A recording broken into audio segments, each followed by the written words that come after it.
senajos traktātos ir tāds svētā trīsvienība. Ir mantra, jantra un tantra. Mantra ir vibrācija, jantra ir forma, kur mēs esam, un tantra ir būt tajā. Tāpēc mēs mantrojam, mēs veicam dažādas ģeometriskas figūras, telpas, procesus savā ikdienā, un tad mēs izšķīstam tajā un esam svētlaimes pamatprincipā. Labdien, mans vārds ir Sintija Dance, bet bieži mani dēvē par Šantiju.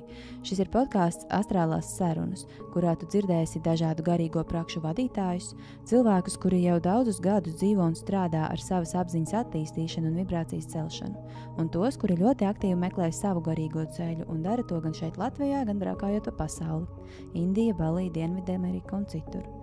Mans mērķis ir izzināt un izpētīt, kas tad īsti notiek ezotēriskajā pasaulē un par ko runā un domā cilvēki, kas sauc sevi par dziedniekiem, mistiķiem, meditāciju un dažādu citu prakšu vadītājiem. Ja tev šīs tēmas ir saistošas, piesakošam kanālam, lai nepalaistu garām nākamos raidījumus.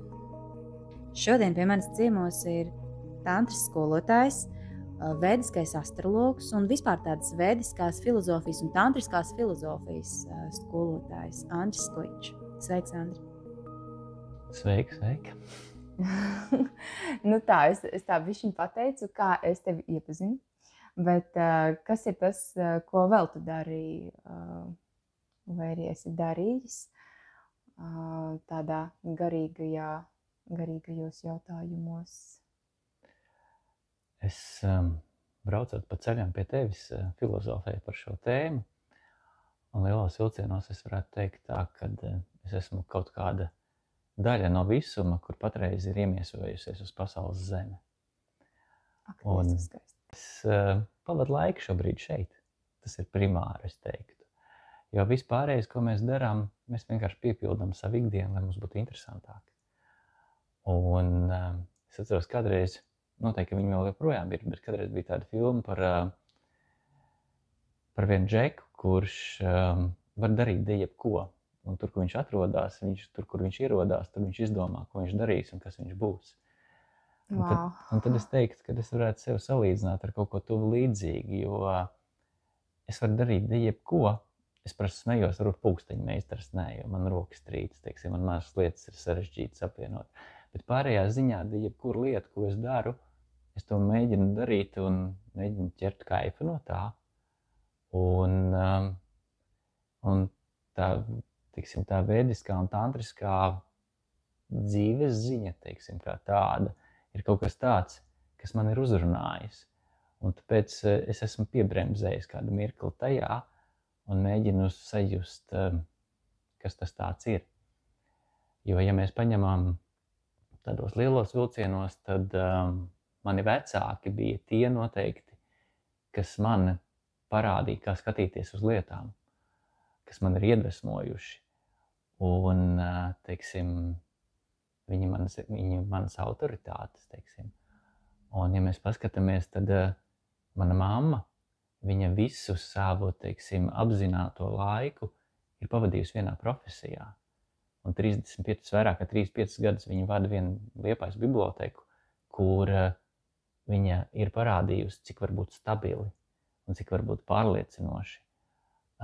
Tētis atkal man ir, teiksim, ar tā, kad viņš vienmēr ir rādījis piemēru ar to, kad kā to darīt, ko darīt, kā komunicēt, kā uzstāties, teiksim tā, kā runāt publikas priekšā un visām pārējām lietām. Tas ir kaut kas tāds, ko es viņā vienmēr esmu apbrīnojis un kas man vienmēr ir piepildījis. Un, ja mēs runājam par šodienas tēmām, tad es parasti no viņas nospēris vienu tādu frāzi, kad viņš saka, kad tā kā viņš arī vada radio raidījumus, tad viņš bieži saka, ka, ja jums nepatīk, pārslēdziet citu radiostaciju. Tur skan kaut kas foršāks. Tad citas arī tā esmu teikusi podkāstā, tā kā, ja jums šis nepatīk, patiniet priekš vai kaut kā tā. Jā, līdz ar to tad pie šodienas tēmām, teiksim, ja jums tā tēma uzrunā, tad laipni aicināti. Ja nē, tad noteikti, ka citur ir kaut kas foršāks. Jā, tieši tā. Jā. Nu, tad, bet tu šai tēmai esi jau no bērnības pieskāries, pareizi? Lielos vilcienos es teiktu jā, kad mani vecāki bija tie, kas man parādīja to, kad eksistē uz pasauli kaut kas cits, kad eksistē, teiksim, kaut kādas meditācijas, kad eksistē kaut kādas uguns rituāli, kad eksistē kaut kādas mantras. Viņi paši meditēja? Jā, viņi paši bija tajā iekšā, un viņi lasīja tajā laikā tādu veidu literatūru, un gāja uz tādu veidu nodarbībām, un mājās par to runāja. Bet Padomju Savienības laikā bija tādas nodarbības? Jā, tad bija arī tādas nodarbības. Es nezinu, vai bija atļauts vai nebija atļauts, bet kaut kas notikās. Tur bija kaut kādas meditācijas interesantas. Es atceros tādu pašu pirmsākumu. Tā ir 1. klase, un mana 1. klases skolotāja mana viendien paņēma aiz rokas, jo es biju tāds, varbūt, nezinu, it kā es biju mierīgs. Man mamma teica tā, ka viņa man varēja zālītē nolikt, un pēc pāris stundām atnāk, un es tajā pašā vietā sēdēju. Bet bija kaut kāds nemieru gars, kas varbūt satraukums vai kaut kas tam līdzīgs, kas man tirdīja, un tad man tā skolotāja teica, viņa saka, eksistē tāda lieta kā meditācija. Viņa saka, tev vajadzētu to apgūt. Tā bija 1. klase. Un tie ir 80. Es tagad varētu iedomāties to, bet 80. Jā. Okay. Un var jau būt, ka, nezinu, viņa nepareģoja, bet viņa, teiksim, jā, un tā kā ar laiku es pieķēru sev pie domas, kad ir fiziskais plāns, un mēs daudz ko varam fiziskā plānā redzēt, realizēt un iegūt un sajust, bet vienā brīdī, teiksim, tajā fiziskā plānā, es teiktu, varbūt paliek garlaicīgi, un tad mēs sapratu to, ka aiz tā fiziskā plāna ir vēl citi plāni, kas ir šobrīd vēl intriģējoši, un interesantākais ir tas, ka tam nav robežu. Tas ir tā, ka nevar pateikt, tā kā mājai ir pamati, mājai ir jumts, jā, un virs jumta ir jumts, un principā viss beidzās, jā. Bet šeit ir tas, ka nav jumta. Ir tāds transcendentāls lidojums, ka tu vari kāpt, un viņš nekur neapstājās, un tu vari iet dziļumā, tu vari iet plašumā, tu vari iet dažādās griezumos, un tev nekas neierobežo. Tad tu teiktu, ka tas aiz fiziskā plāna, tas nākamais plāns, viņš ir tā kā bezgalīgs? Jā. Bet viņš ir tā kā viens, vai tur ir vairāk? Es nezinu. Pēc būtības nav svarīgi. Es nezinu, un pēc būtības nav svarīgi. Ja ir citi cilvēki, kas detalizēti to redz un detalizēti, teiksim, var to salikt pa plauktiņiem. Es vairāk uztveru un dzīvoju caur sajūtām. Tas nozīmē to, ka es kaut kur atrodos, tad es mēģinu tur iejusties, un ja es tur varu iejusties, tad es justos komfortabli. Ja tu man uzdot jautājumu, kas man vislabāk patīk? Uzdod. Jā. Man vislabāk patīk braukt ar mašīnu. Diezgan fiziska plāna aktivitāte, ne? Jā, bet es sev uzdevu jautājumu, kāpēc man ļoti patīk braukt ar mašīnu.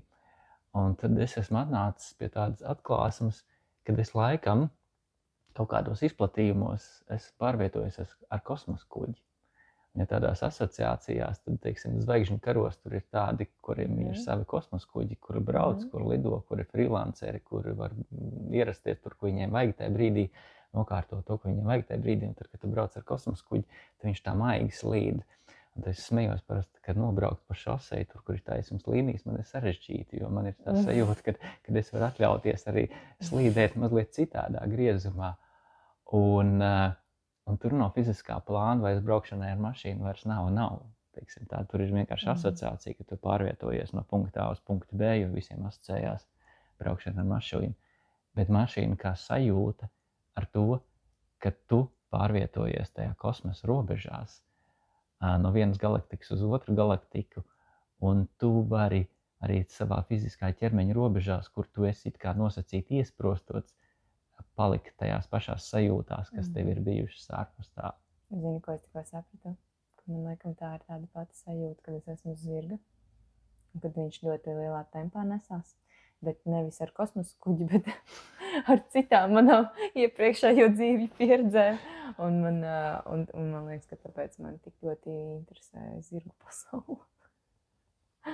Bet es tev nebiju tā, varbūt. Es nezinu. Interesanti. Bet paldies, šis ir interesanti. Ok.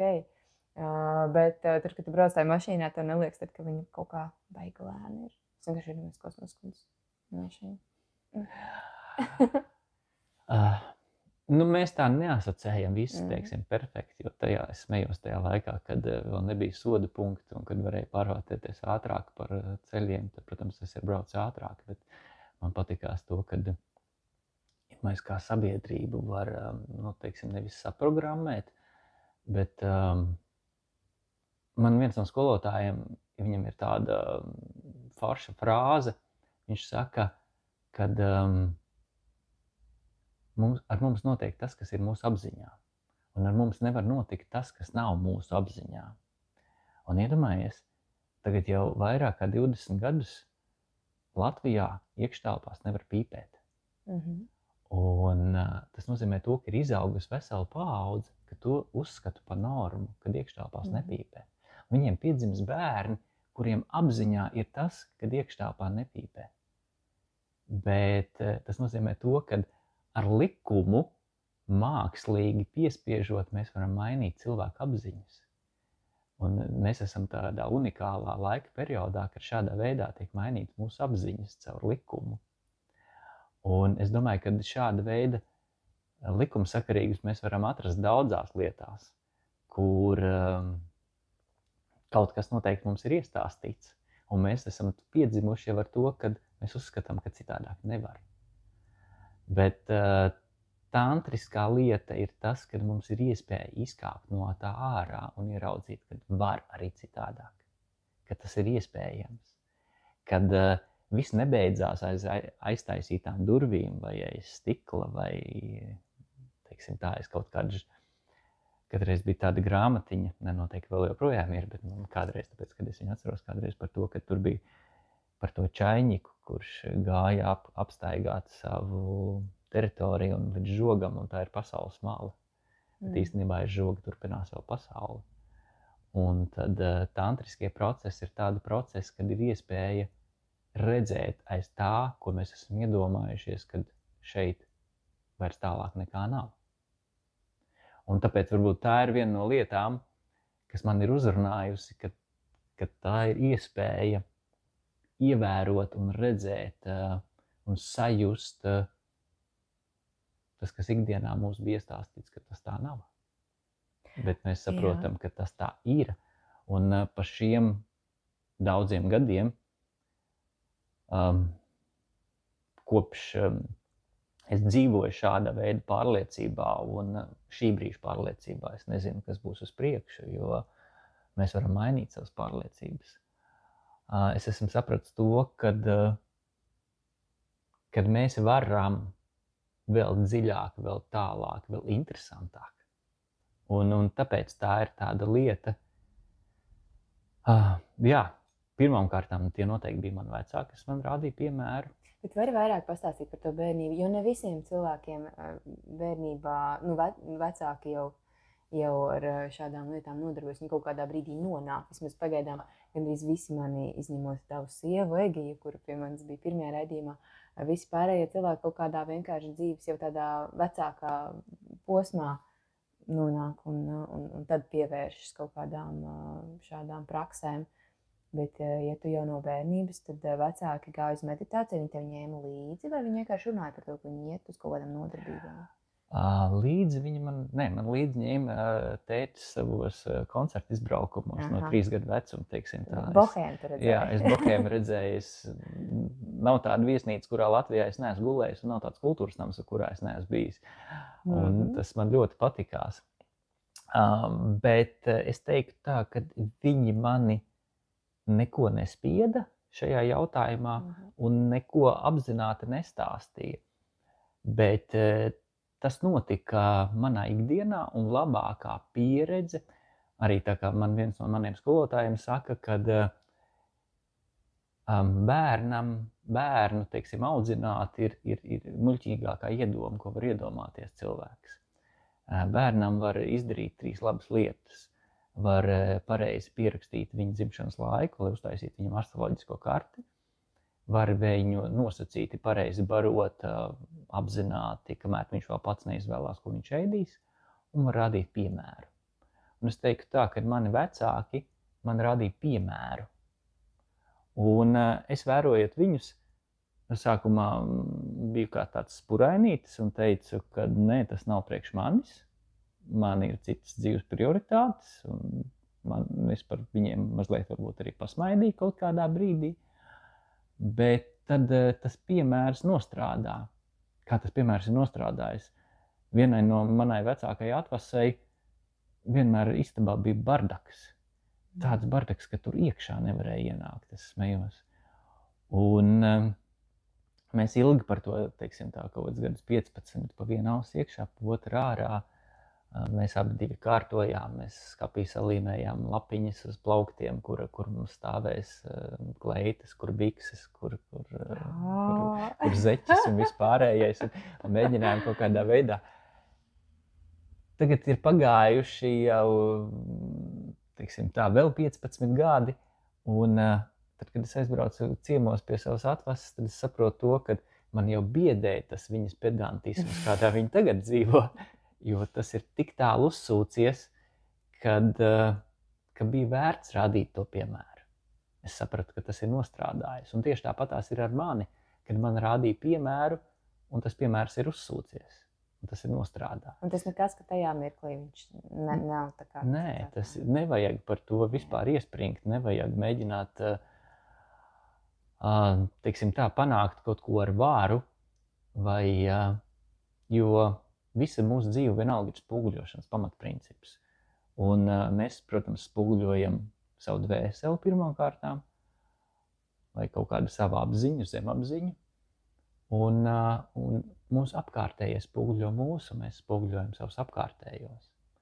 Un ja kāds cilvēks mums kaut ko dara, tas nenozīmē, kad mums parasti tāds, un mēs uztveram to kā tādu apvainojumu, viņš mums tā dara, līdz ar to viņš mums dara pāri, bet īstenībā tas ir vienkārši mūsu apziņā. Un kurā brīdī tas izpaudīsies, tas ir labs jautājums. Tas nozīmē, ka Čičo varētu vēlāk sākt dzīvot bardakā? Kaut kādā ziņā, kaut kur varbūt jā. Vai arī dzīvojis iepriekš? Varbūt ir dzīvojis iepriekš, es nezinu. Tas tā varētu būt, jo jebkura lieta, tas nenozīmē, ka tas nav šodien, tas nozīmē to, ka es atkal pieminu to vienu no saviem skolotājiem, kurš saka tā, ka tas nenozīmē, ka šodien jums astroloģiskā kartē ir rakstīts, ka jūs esat šāds un mums ir spuras gaisā. Nē, es neesmu šāds. Es nekad tāds neesmu bijis. Tad jūs nekad nezināt, ko jūs darīsiet pēc 10, 20 gadiem. Un jūs būsiet tāds. Un tajā brīdī jūsu apziņa būs tam gatava un jūs to būsiet pieņemuši. Principā ir tā, ka astroloģiskā kartē var redzēt visu. Vēl viens no piemēriem par to mālu, arī tas ir mans skolotāja piemērs, kad māla apziņā, mālas materiāls, no kā veido ķieģeļus, no kā veido krūzes, no kā veido svečturus.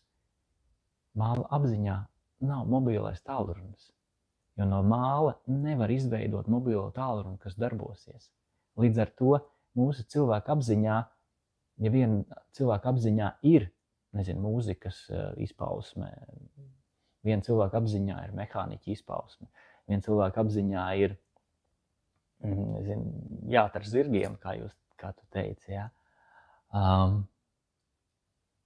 Tas nenozīmē, ka jūs tagad to nedarat, bet jūs, ja jums tas ir apziņā, jūs, protams, varat nodzīvot visu dzīvi un to nekad nedarīt, bet ja saliksies, ka jums tas būs jāizdara, jūs varat piesēst pie saviem klavierēm un pēkšņi sāk spēlēt tās klavieres. Ja tāpēc, ka tas ir jūsu apziņa. Jūs vienkārši atvērāt to grāmatas sadaļu savā apziņā un realizējāt tajā brīdī, ka tas bija nepieciešams. Un tāpēc arī noteikti manā apziņā tas bija jau ielikts, ka tam kaut kādā brīdī ir jārealizējās, un tāpēc arī tas noteikti realizējās. Un man bieži ir uzdod jautājumu, kas ir tas? Es teiktu tā, es vienkārši dzīvoju, es vienkārši baudu, un tie cilvēki, kas man ir blakus, es viņiem varu iespēju iedot, pieskarties tam, ko es baudu. Un es esmu sapratis tas, ka tas ir kaut kas savā ziņā unikāls. Ne tāda lieta, ko var katrā rīmīkā nopirkt, bet, ja mēs esam gatavi, tad mēs katrs pie tā varam nonākt. Un tas nav nekas tāds, ko nevarētu katrs izdarīt. Mēs esam arī ar tevi daudz ko kopā piedzīvojuši.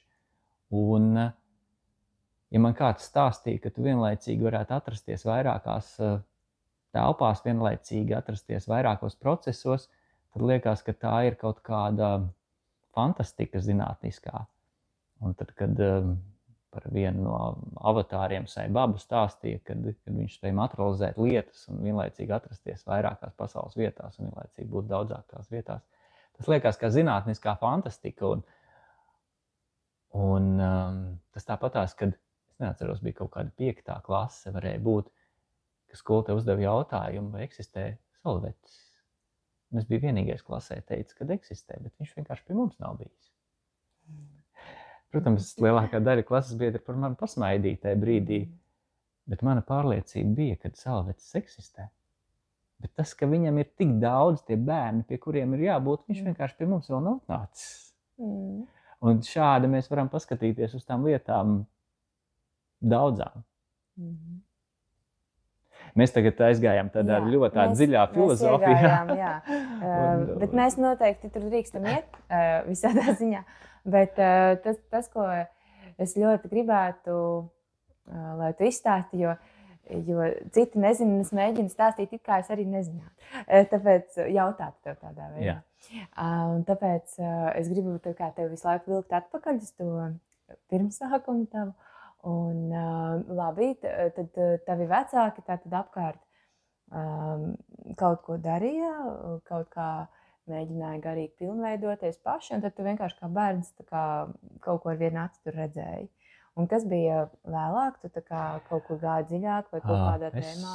Jā, es vēroju, un ja tāds paņem tādu lielo pirmsākumu, tad es teiktu tā, kad man bija kaut kādi 11 gadi, tas bija kaut kāds 90. gadu vidus, kad viens no tēta draugiem atveda viņam dzimšanas dienā uzdāvināja rasmu rozīti ar uguns rituālu.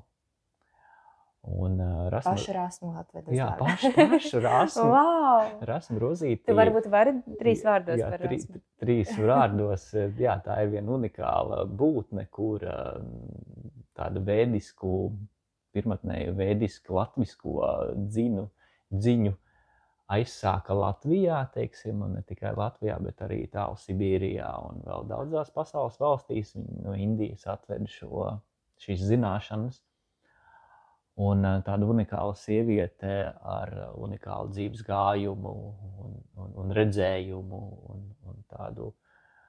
Un jā, man bija kaut kādi 11 gadi, un viņas uguns rituāls notikās mūsu mājas dārzā. Un es tajā brīdī sēdēju un es sapratu, tur kaut kas ir. Mani tas uzrunāja, mani tas aizķēra, mani tas iedvesmoja.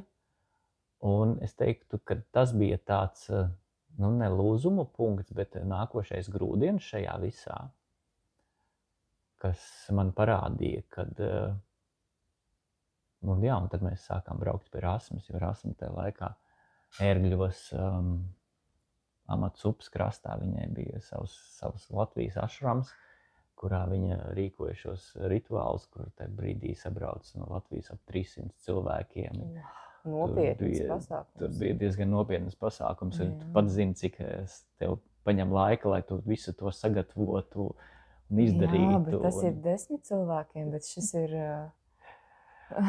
Jā, tāds diezgan iespaidīgi un jaudīgi. Un tad, protams, kad es jau paliku apzinātāks un pieaugu savā gudrībā, tad es Rasmu gribēju pierunāt, kad vajag kaut ko turpināt un darīt.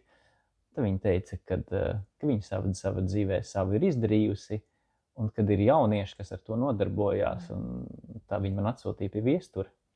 Un tad... Pie viestura, kurš vadā ugunsrituālus šobrīd. Kurš vada ugunsrituālus šobrīd un kurš to dara. Un mana pirmā, teiksim, tāda enerģētiskā ķermeņa fiziskā sajušana atnāca pie viestura ugunsrituālā. Wow. Jo tā bija...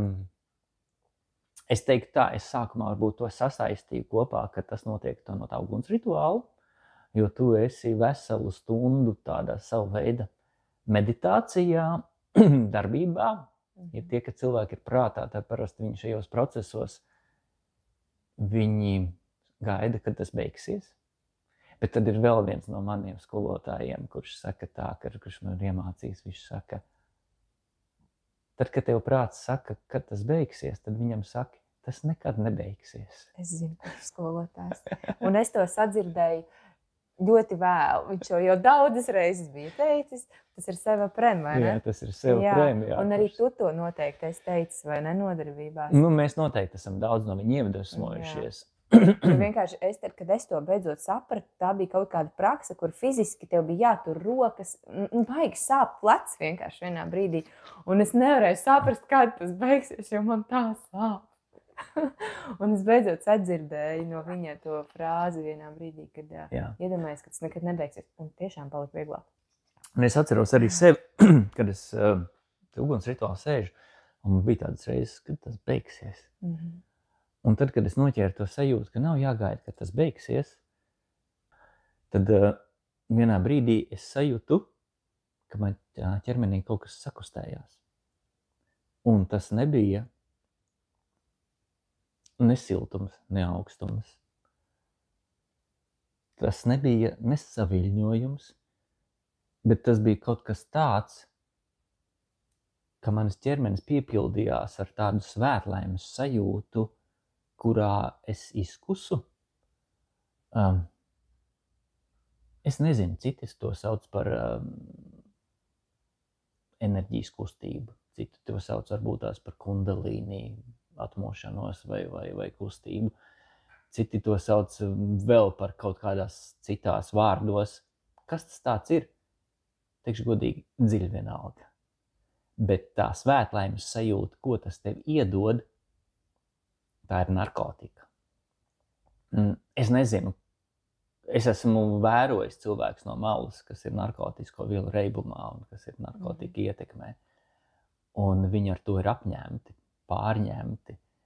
Nu, tad es teiktu tā, ka šī arī ir tāda veida apņemtība, pārņemtība, kura tev paceļ tādās sajūtās, ka tu gribi vēl, un kad tu nevarēji no tā, teiksim, apstāties, kad tas ir tāds, kas tev aizrauj. Un es pat noķēru, kurā mirklī man tajā ugunsrituālā tas parādās. Un tagad paiet mēnesis, es esmu nākošā ugunsrituālā, un atkal tajā pašā mirklī tas parādās. Un nākošajā ugunsrituālā atkal tajā pašā mirklī tas parādās. Un tad es kļūstu par vērotāju, un es vēroju, kā tas parādās, kur tas rodās, kur tas dzimst. Vari vēl vairāk pastāstīt tieši to sajūtu?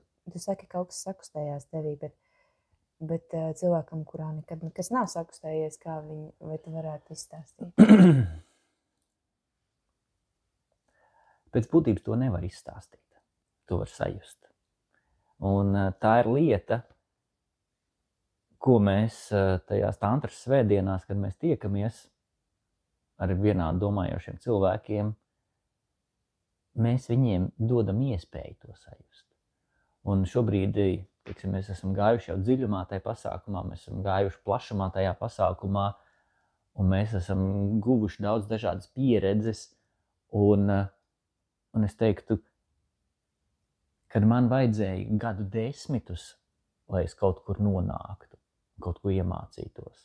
Bet īstenībā to var izdarīt diezgan ātri, un vienam otram tad pietiek varbūt ar pāris stundām laika, lai tur nonāktu. Jo, ja tu nokļūsti īsta skolotāja klātbūtnē, tad viņam pat nav jārunā. Tev pietiek ar to, ka ja tu esi īsta meistara klātbūtnē, tad īsts meistars ar savu klātesamību tev nodod to sajūtu. Un tu jau pieminēji Seva Premu, teiksim tā, un jau, teiksim tā, būs arī, es nezinu, 10 gadu čutni riņķī jau, kopš mēs ar viņu iepazināmies un visums mūs saved kopā. Un man, ejot cauri šiem procesiem, šajā gadu laikā bija ļoti daudz jautājumu. Un es esmu, teiksim tā, bijis fanāts šajā jautājumā un esmu mēģinājis ķert jebkuru literatūru, kuru var atrast par šo tēmu. Un mēģinājis izprast caur to literatūru un mēģināt iedziļināties, bet es saprotu, ka izprast caur literatūru, jā, tur ir daudz, tur kaut kāda cilvēka aprakstas, kaut kādas savas pieredzes, bet atslēdziņas literatūrā ir maz, bet viņas ir starp pirkstiem, teiksim tā, tev ir jāmāk ieraudzīt viņas, atrast viņas.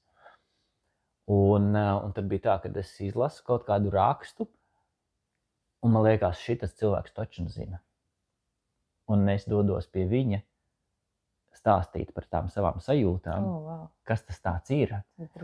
Un mēģinu saņemt atbildi par to, lai viņš man pastāst, kas ar mani notiek.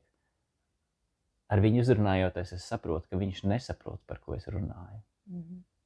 Tad es dodos pie cita cilvēka, kurus izlasījis es fantastisku rakstu, atkal kaut kādā žurnālā, un mēģinu ar viņu diskutēt par to tomu, ko viņš tur aprakstījis ir. Bet es saprotu, ka viņš nesaprot, par ko es no viņa gribu. Cik tev gadu apmēram ir šajā posmā? Šajā posmā jau man ir kaut kādi ap 20. Un tad, kad mēs satikām Seva Premu, tad Seva Prema man iedeva 90% atbildes uz maniem jautājumiem, kuri man bija tirdējuši, kas ar mani notiek, kāda ir, kas tā par svētlēm, kas manī pamodās, kur viņa radās, kā ar viņu var miedarboties, kā viņu var, teiksim, izdancināt, izdejot, izkustināt, iet viņā, izpeldēties, tajā svētlaimes sajūtā, kā viņi var paildzināt, kā viņi var ieslēgt, kā viņi var izslēgt, kā viņi var izmantot savā ikdienā. Viena no lietām, teiksim tā, daudzi sabiedrības daļa un daudzi to sasiena kopā ar seksualitāti. Un tas bieži notiek caur seksualitātes tādu pieskārienu. Jā, tajā ir daudz seksualitātes, bet kāpēc seksualitāte? Tāpēc, kad seksualitāte ir tas, kas cilvēkam ir ļoti pazīstams. Un caur seksualitāti ir vieglāk to iemācīt. Jo tāpēc, kad es tagad smejos jau par to, kad vieglāk to ir iemācīt caur seksualitāti, nekā iemācīt caur aizvalcētu gurķa burciņu sataustīt, cik cieta gurķi, marinētie gurķi ir burciņā. Tagad tādas asociācijas jau galīgi citas kaut kāds. Bet tā ir lieta, ko mēs apgūstam, un līdz kam mēs esam nonākuši. Un pirmā lieta, kuras to sāk izmantot, pērkot pārtiku.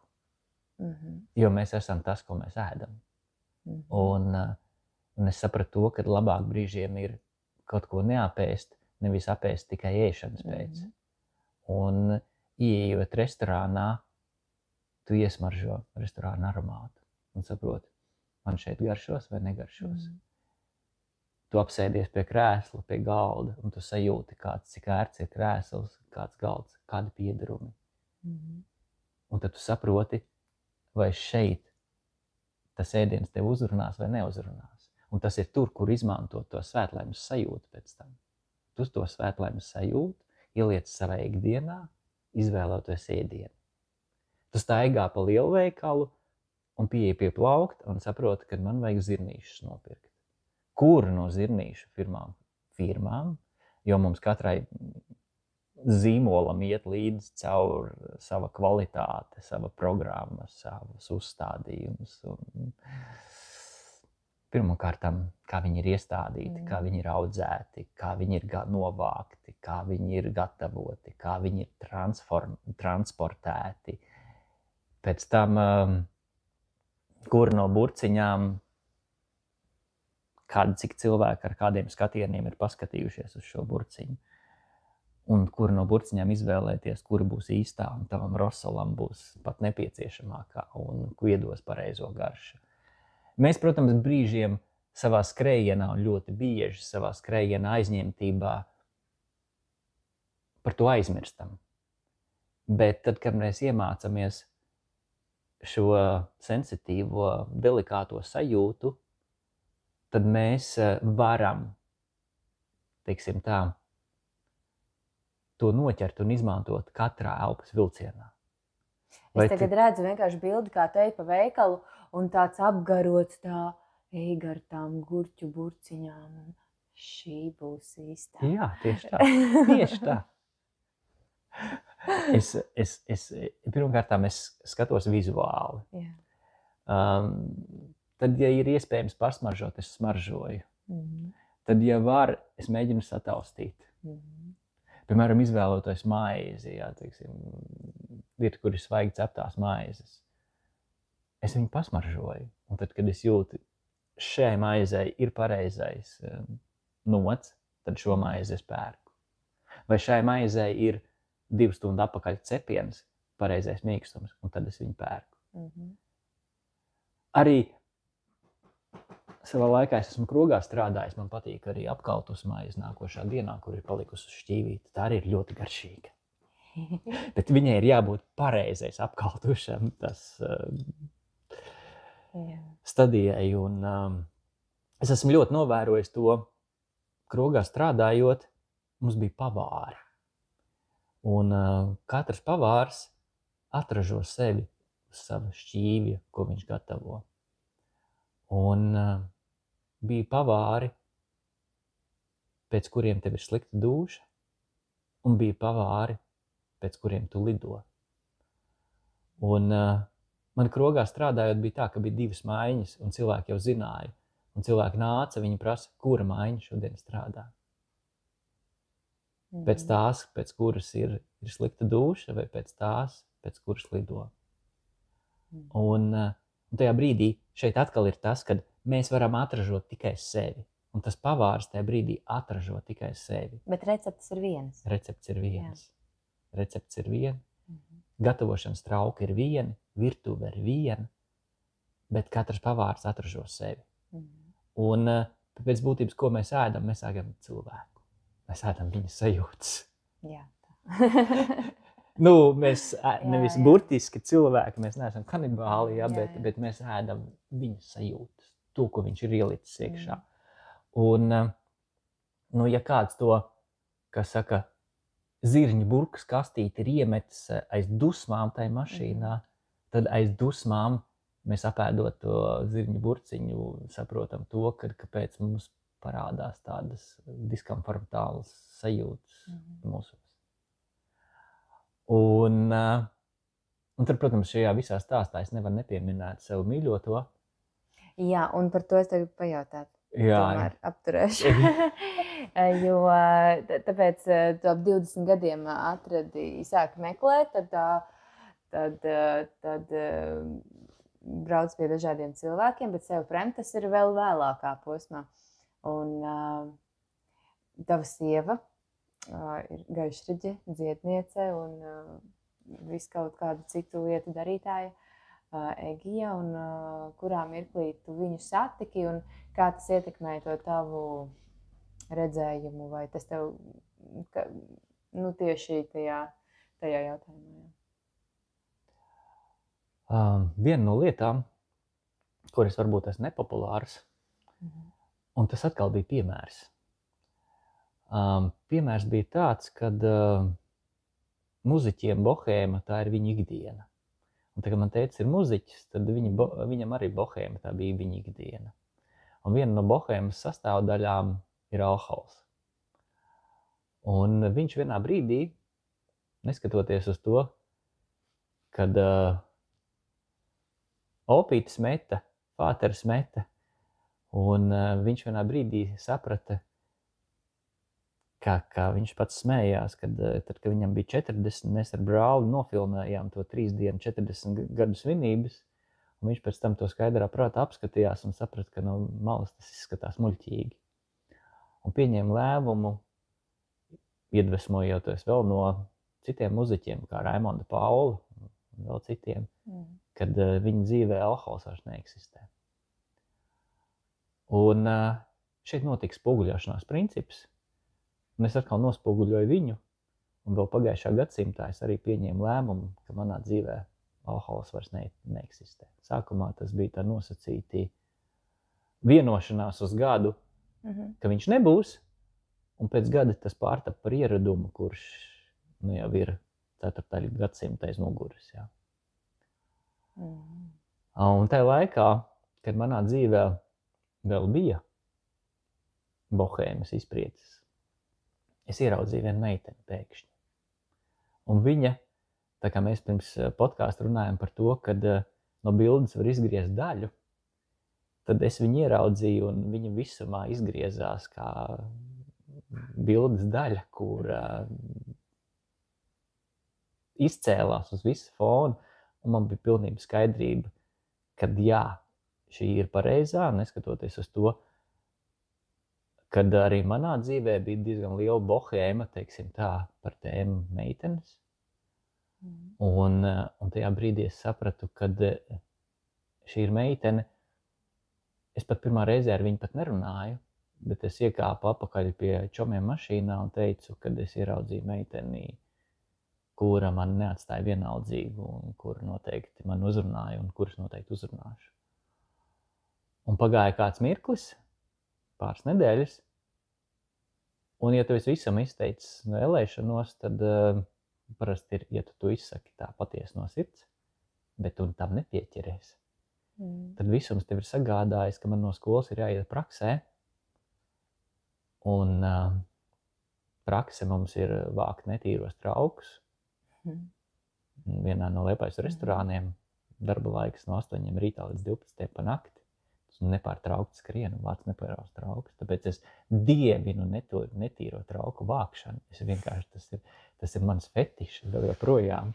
Ja es ieraugu kaut kur, teiksim, uz galda pāēstas pusdienas, kur ir daudz netīro trauku, vienādu netīro trauku, lieli šķīvi, tad ja es viņus varu novākt, tad tas ir kaut kas tāds, ko es baudu. Un tajā prakses dienā man visums ir sagādājis, ka šī meitene ir praksē ar mani. Un mums ir tieši laiks no 8 rītā līdz 12 par nakti. Man izdarīt visu, es uz viņu atstāt iespaidu. Un tad es visu to dienu darīju visu, lai es uz viņu atstātu iespaidu. Un, spriežot pēc tā, kas notikās, tad noteikti jā, kad izdevās. Un bija tā, kad tas arī bija nākošais, kad mēs nospoguļojam viens otru, un alkohols atkrīt no mūsu ikdienas, pazud viņš. Un es teiktu tā, ka tā ir viena no vibrācijām, kas cilvēku, neskatoties uz to, ka viņš ir lietojis alkoholu, viņam lieto, ka viņš tagad lido no tā alkohola sajūtas, ko viņam alkohols piešķir tās, tā nepiesietība sajūta. Bet īstenībā tas ir apmāns, blefs.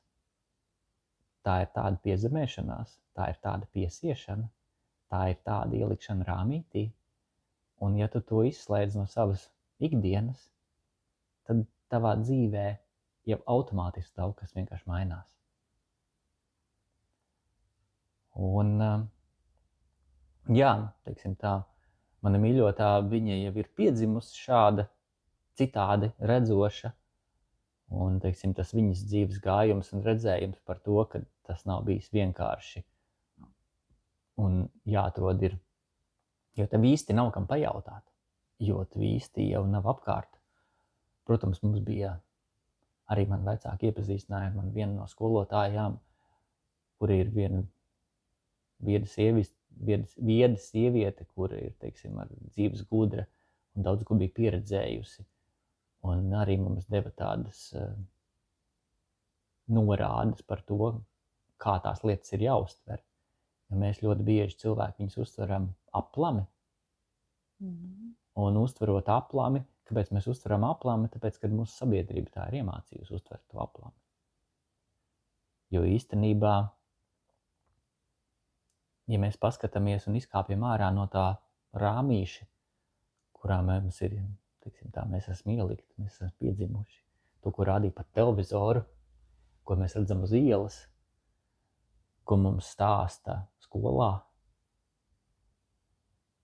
Un tas nenozīmē, ka tur viss ir slikti un nepareizi, tur viss ir pareizi, jo mums tajā brīdī tā pienākās un tā ir nepieciešams. Jo, lai mēs kaut kur nonāktu, mums ir jāiziet caur līkločiem.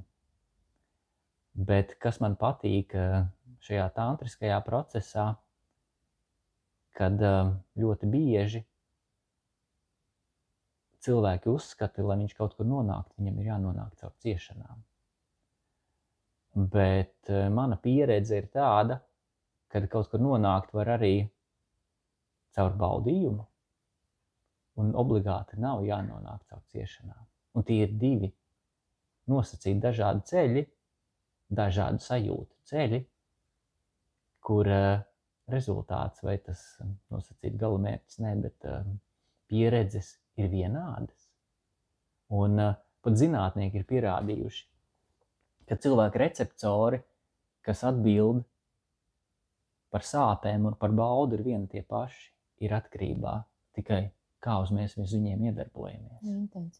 Intensivitātes, jā. Jo vienā brīdī spiežot, tu to vari, no tā vari kaifot, un vienā brīdī tev tas sāk sāpēt.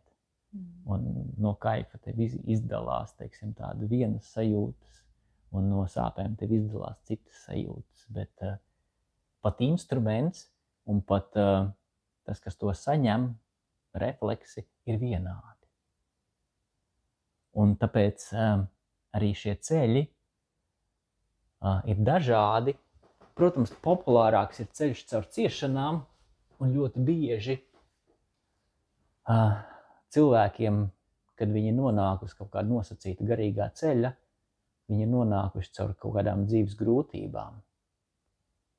Bet es teiktu, ka uz to var arī nonākt nevis caur grūtībām, bet caur baudījumu. Un nevajag obligāti ieciklēties uz to un pievērsties tikai tam, tad, kad ir sarežģīti. Jo labāk to ir darīt, tad, kad ir viegli, un iemācīties.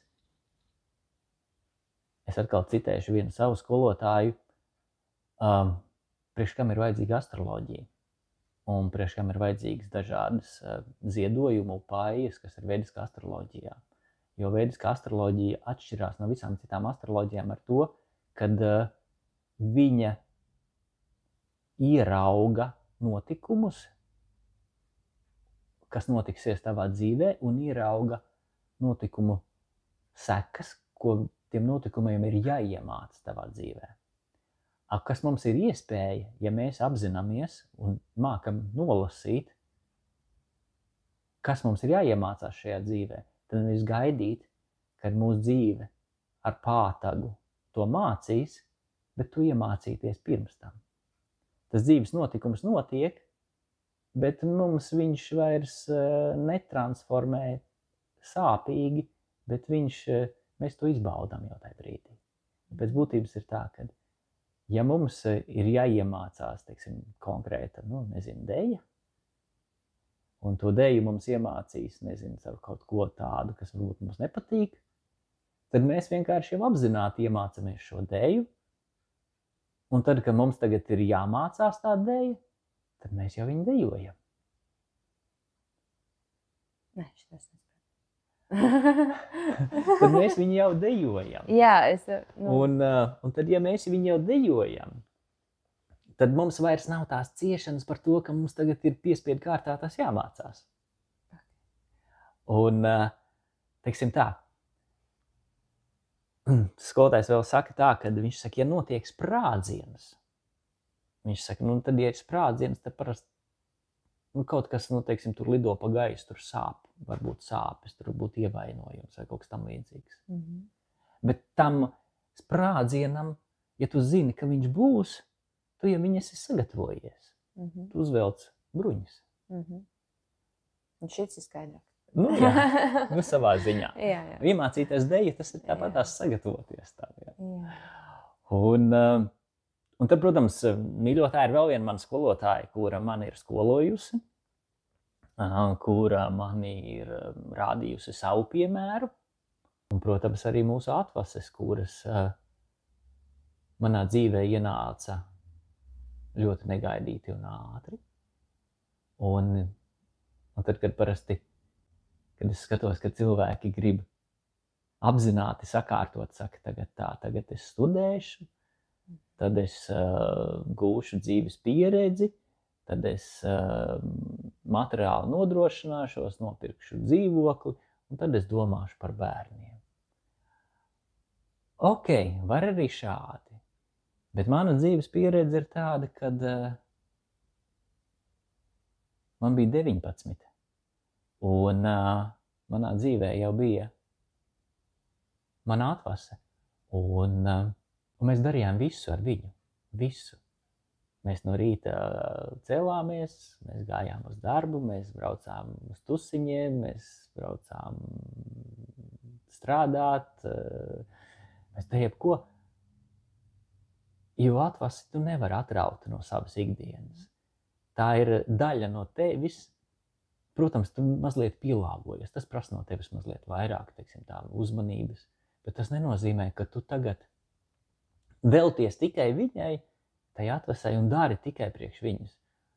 Un, īsti tā citiem varbūt notiek, bet manā dzīvē tas bija tā, ka tas notika dabīgi procesa laikā, tas tika integrēts. Un arī, ja mēs runājam par šīm garīgām tēmām, tad ļoti bieži, teiksim, atkal esot manā dzīvē tie skolotāji, teiksim, tā zinātāji ir bijuši daudz, es pat viņus visus nevaru uzskaitīt, un es labāk nesaukšu viņus vārdos, jo tāpēc, kad es kādu aizmirsīšu, uz kādu apvainošu par to, kad es viņu nenosaucu vārdā, bet manā dzīvē ir bijuši tiešām ļoti daudz, kuri ir mani veidojuši, vai kurus es esmu spoguļojis. Un viņi man ir rādījuši savas pieredzes, savus piemērus, un es esmu no tā iedvesmojies. Un viens no skolotājiem viņš saka tā, ka, lai pilnvērtīgi mīlētos, tas ir jādara vairākas stundas no vietas.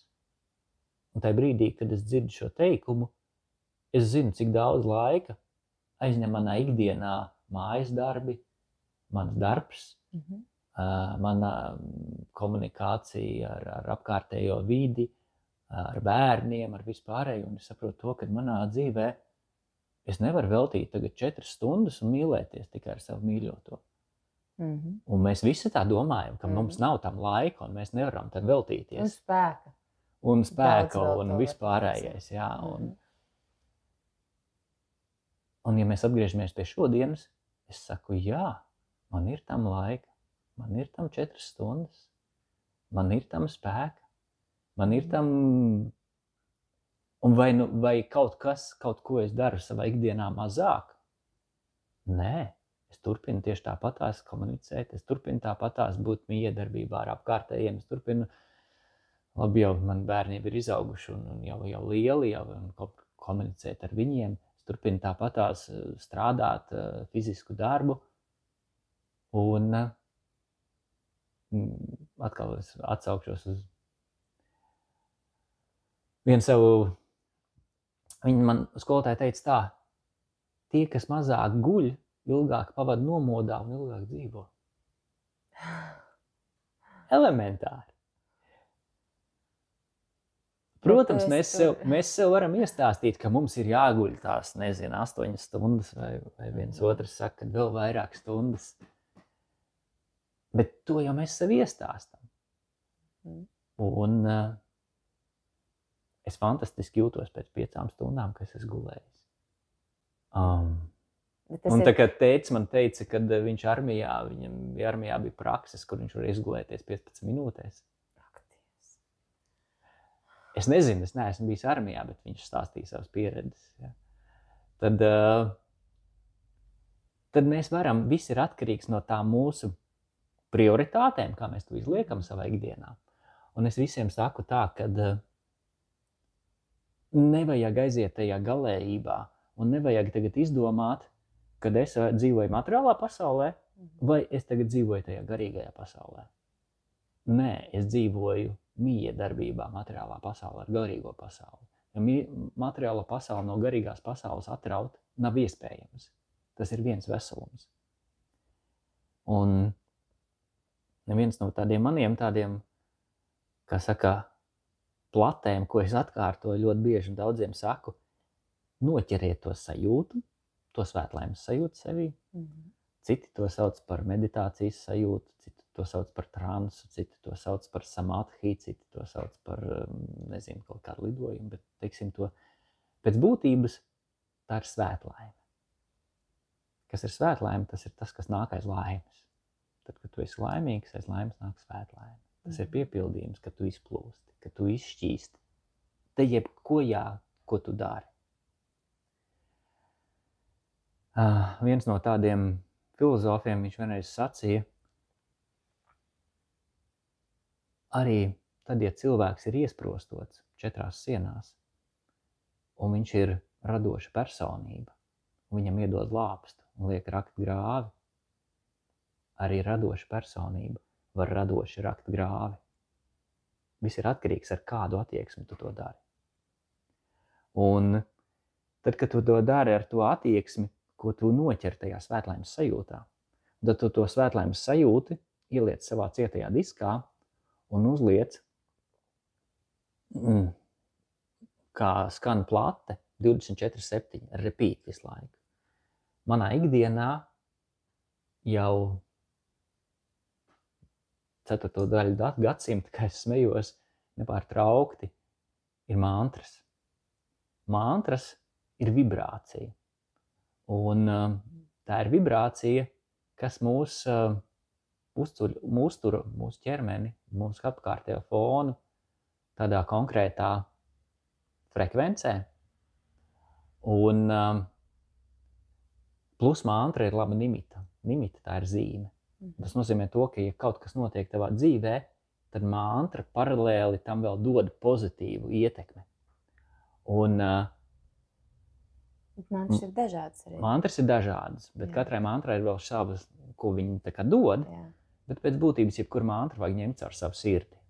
Un ja tad, ko viņi izlaid caur savu sirdi, un tad pēc kafijas brīžiem, kad pur rokas, ja pēc mantras tev pur rokas, tad to mantru tajā brīdī tev nevajag. Okay. Bet, ja pēc tās mantras tev ir sajūta, ka tev gribas lidot, ka tev ir spārni, tad tā ir mantra, kas tev nepieciešama. Man mantras skan mašīnā, man mantras skan mājās, man mantras skan manā birojā, man mantras skan noliktavā, man mantras skan jebkur, kur es ikdienā esmu. Un tad, kad viņas neskan, tad es viņas vēl papildus vēl arī pats skaita. Man zemapziņā viņi nepārtraukti skaitās, un kad tu to esi jau gadiem darījis, tad automātiski notiekās. Un to svētlaimes sajūtu, tāpat kā mantru, kuru tu sākumā mākslīgi uzliec savā fonā, jo tā ir mākslīga darbība, tu mākslīgi ieraksti savā apziņā svētlaimi. Un tad svētlaime tavā apziņā griežās, ka tevī ir iekšā visu laiku svētlaime. Un tad, kad tevī ir iekšā visu laiku svētlaime, tu dari savu ikdienu. Tu komunicē ar cilvēkiem, tu ej uz darbu, tu brauc ar mašīnu, tu, nezini, vienalga skaties televizoru, tu dari jebkuru citu lietu, bet tu esi svētlaimē. Jo cilvēki saka, bet es nevaru atļauties būt svētlaimē, jo man ir jābūt bosam. Man ir jādara kaut kādas nopietnas lietas, un to nevar izdarīt caur nenopietnu attieksmi. Tas atkal ir mūsu uzstādījums. Var izdarīt. Mēs varam būt svētlaimē, un mēs varam caur nevardarbības principu eksistēt. Jo mani bērni bija atkoduši jau to, kad man savreiz ir jābūt stingram, un man savreiz ir kaut kas stingrāks jāpasaka. Bet tu to dari, kā spēlējot teātri. Tu esi aktieris tajā brīdī. Bet tu izspēlē lomu bez iekšējās emocijas. Un tad man meita parasti teica, viņa saka, tēti, es jau zinu, ka tu nemāk rāties. Viņa bija atkodus man jau. Viņa saka, tu nemāk rāties, tu tēlo, ka tu rājies. Un viss, protams, ir atkarīgs, cik mēs sev esam uztrenējuši.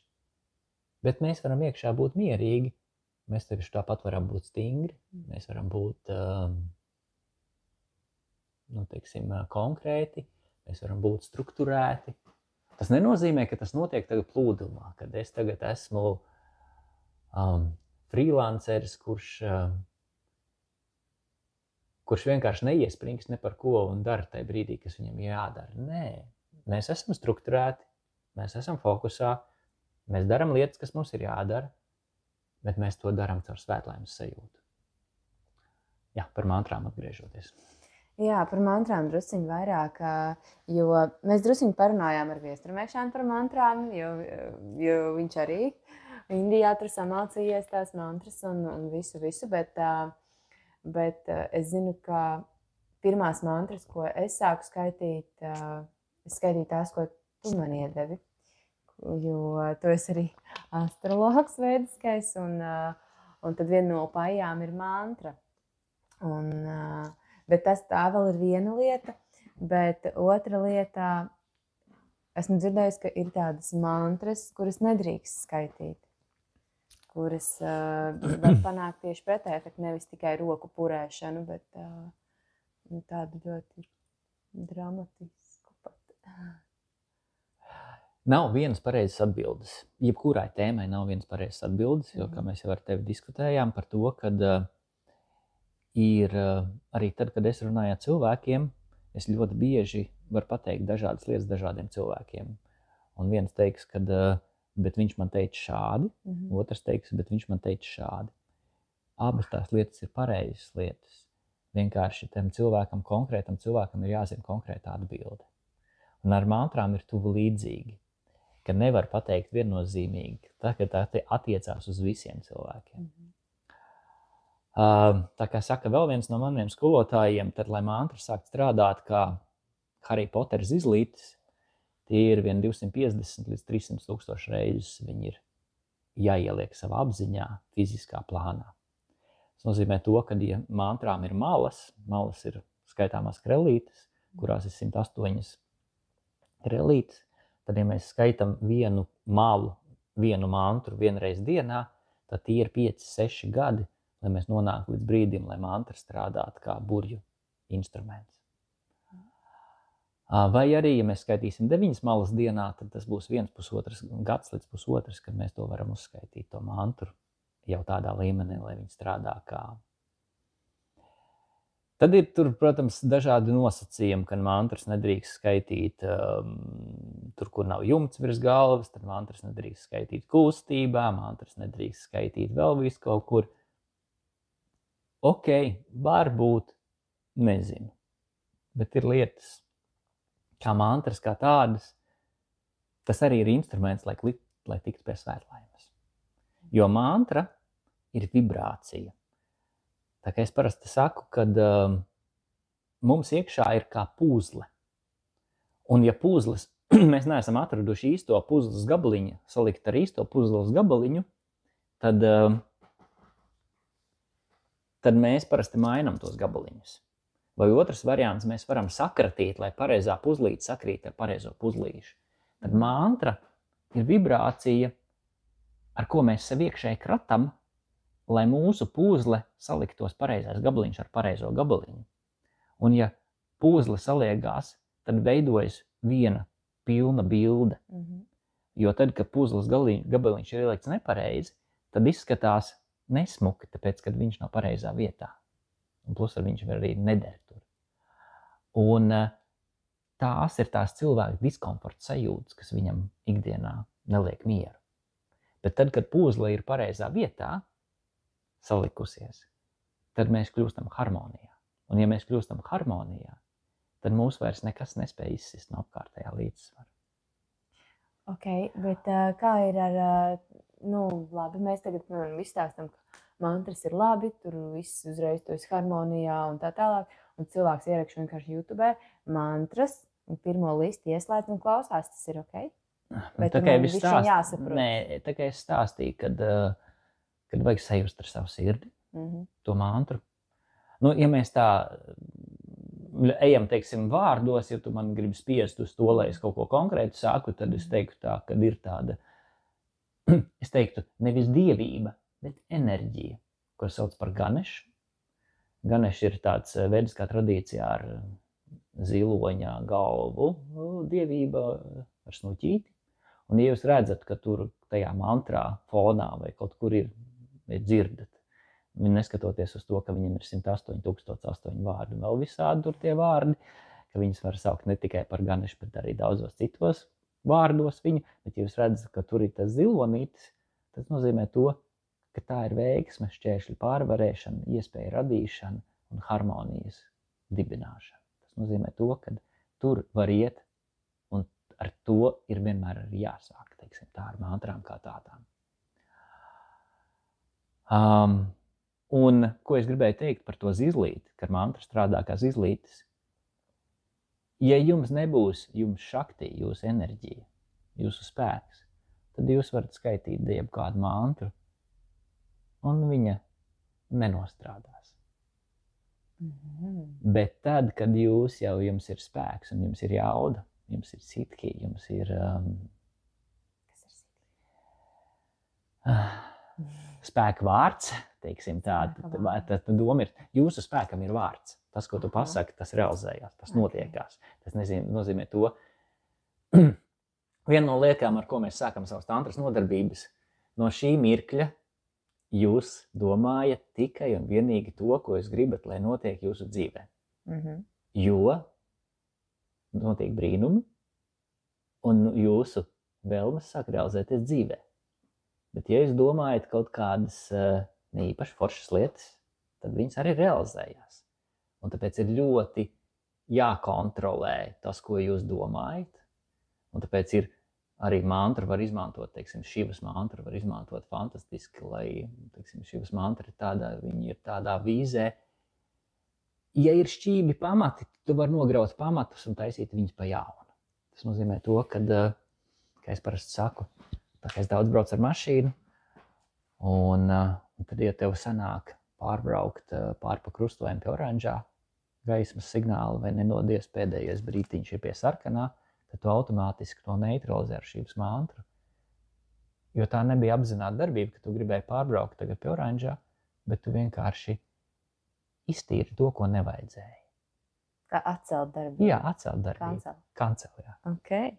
Un tas notiek uz katrā tavā dzīves, teiksim, ikdienā, tad, kad tev vajag kaut ko kancelt, tu uzreiz Šivas mantra. Un kā tā ir? Nu, viselementārākā, protams, ir Om Namah Šivāja. Un Om Namah Šivāja ir, man liekas, kad viena no pirmām mantrām, kas vispār ienāca, un tur bija tā, jā, kad man bija kaut kādi, es nezinu, 7 gadi, kad Om Namah Šivāja ienāca manā dzīvē, tad bija Om Mani Padme Hum, tibetiešu mantra ienāca manā dzīvē no maniem vecākiem. Māma gāja uz mantru dziedāšanām, un tur gan viņi man ņēma līdzē, jā. To es tagad atcerējos. Redz, ka? Šito es biju aizmirsis, jā, un tas bija tiešām reāli. Tie bija 80. gadu otrā puse, teiksim. Un kā tas notika? Tur kāds spēlēja instrumentus, kāds uzstājās, un jūs klausījāties, vai jūs visi dziedājāt? Kā tas notika? Nu, tad tavā bērnībā. Jā, es tā precīzi nepateikšu, bet mantru skaitīšana bija kā vairāk tādā korītī. Jā, visi, tā kā mēs to parasti darām, teiksim tā. Un daudz arī, teiksim, parasti uztverot tur tā mantru, tā ir sekta. Bet ko man vajag panākt ar to mantru? Mantra ir instruments, ar ko nomierināt prātu ļoti ātri. Un arī cilvēkiem, kam prāts nav mierīgs, tad, kad mēs parasti uzskaitām vienu to ganešu mantru, vienu malu, tad cilvēkam ļoti nomierinās prāts. Jā, bet redz, tad, kad mēs to skaitam grupā, kad jums ir nodarbība, ir bijis cits efekts nekā, kad tu viens pats mājās to Bet tāpēc es teicu par tām 300,000 reizēm. Okay. Tad, kad tu esi uzskaitījis 300,000 reizes, tad arī tavs instruments kļūst par burvju zizlīti. Mēs tajā brīdī vienkārši te palīdzam, esam klātesoši. Teiksim tā, es neteiktu ne mēs, bet mūsu vide, ko mums palīdz veidot mūsu skolotāji, mūsu, teiksim tā, aizbildņi un viss pārējie, kas mums ir blakus. Un mēs esam kā instruments, caur kuriem tas tiek nodots. Vēl viens fantastisks salīdzinājums, ko es jau, protams, daudz stāstu, bet pie šīs tēmas klāt, lai cilvēkiem izprast. Tad, kad mūsu grādos ir mīnusi, laukā ir augsts, arī telpās ir augsti. Un tādās telpās, kur nav centrālās apkures, kur nav radiatori, ir jākurina krāsnes vai kamīns. Un tad mēs ienākam tajā telpā un sākumā mēs sēžam ar jaku, jo mums ir augsti. Un mēs iekurinām krāsni, un pēc laika tajā telpā paliek silti. Un tad, kad paliek silti, mēs varam novilkt jaku. Un tad, kad paliek silti, mums paliek komfortabli. Mēs sākam baudīt. Mums atnāk svētlaime, skatāmies tajā kamīnā, kā sprakštā malka un sildamies un baudam to. Un ja laukā tiešām gaudo vējš un esam nosuluši. Bet tad, kas mums ir jādara? Mums ir jādara darbība, mums jāpieliek ik brīti malka, lai visu laiku tas kamīns kurtos. Un tad, kad mēs aizējam gulēt, tad, kad kamīns ir izkūries, es atceros, mēs vienā dārza mājiņā vienu ziemu ik brīdim nakšņojām. Tad es atceros, kad mēs atbraucām uz to mājiņu, bija +5, un mēs iekurinājām krāsni, bija +30, un tad mēs no rīta pamodāmies, bija +15. Bet tad es liku pulksteni ik pa 2 stundu un piemetu malku. Un tad, kad piemetu malku, tad no rīta mēs pamodāmies un bija arī tie 20 grādi tajā telpā un bija komfortabli, jo tā dārza mājiņa vienkārši nebija nosiltināta. Tad ar mantrām ir tuvu līdzīgi. Tad, kad mēs skaitam, tā ir krāsnes kurināšana. Un mūsos iekšā veidojas tā siltuma sajūta. Un tad, kad mēs kurinām, mums ir silti. Un tad, kad mēs beidzam kurināt, mums ir atkal tā, kā bija. Vai tā, kā ir apkārtējā pasaulē. Bet pienāk viens mirklis, kad tas uzkrājās. Tas nenotiek ātri, bet tas notiek pakāpeniski.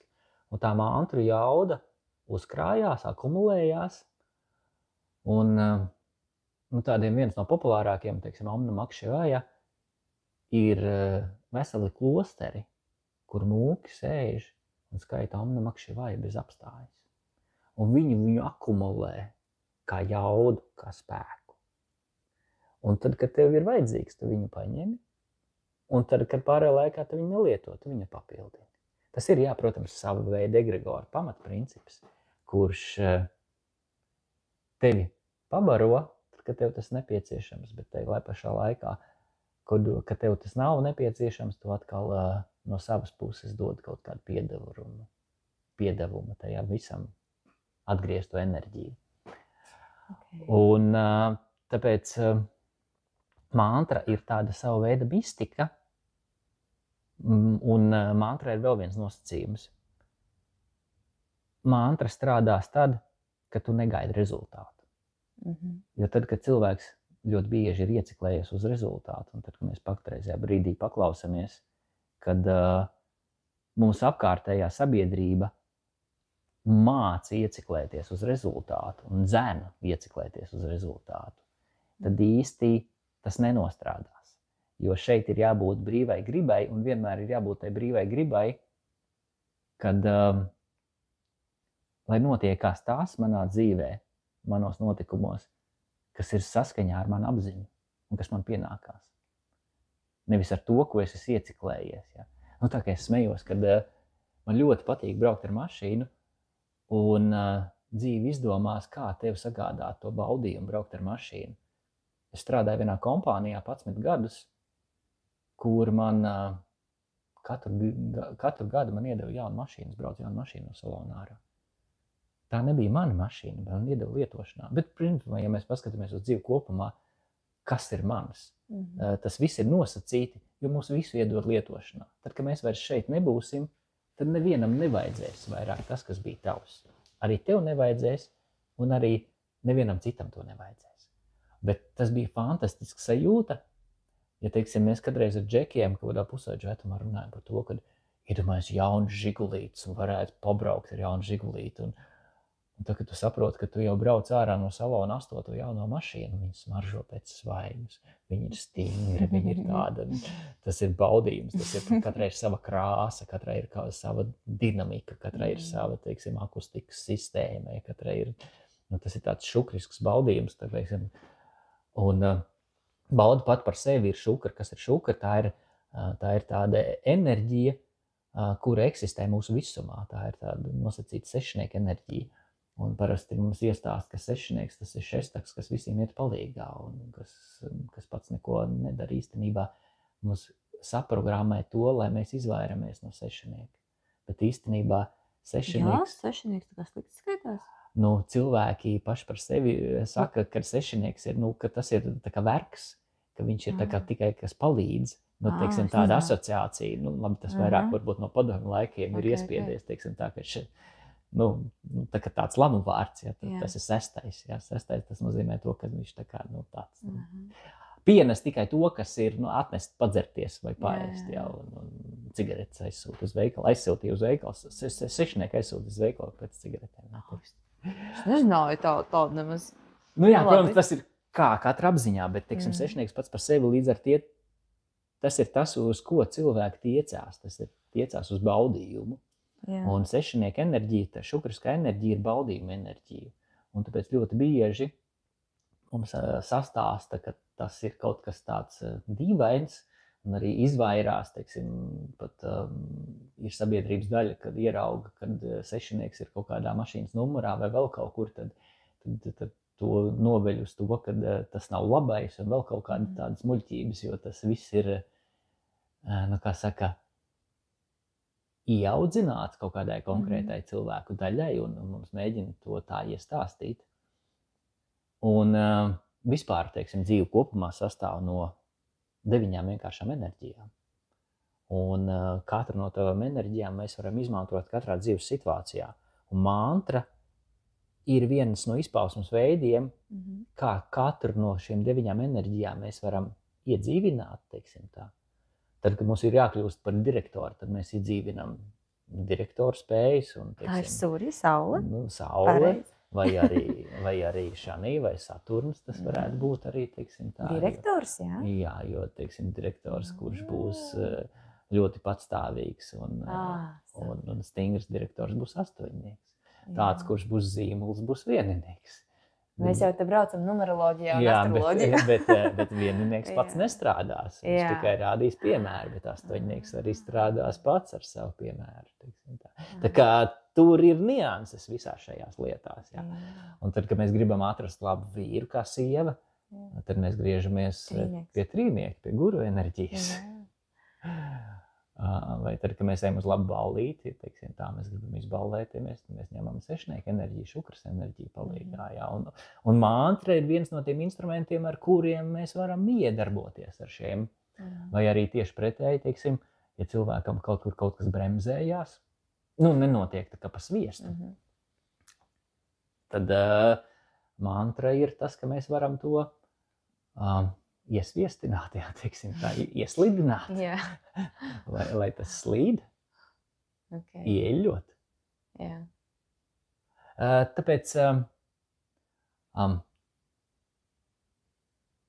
ir forši uz tām lietām paskatīties nevis vienkārši burtiski, bet paskatīties vairāk no tāda filozofiskā viedokļa, kur es to varu izmantot savā dzīvē, kur man tas dos. Nevis es to daru, tāpēc, ka viņš tā dara, un viņš teica, ka tā ir jādara. Nē, nevajag aizmirstiet. Tas ir tikai tad, kad mēs saprotam vēl viena no tādām dzīves gudrībām,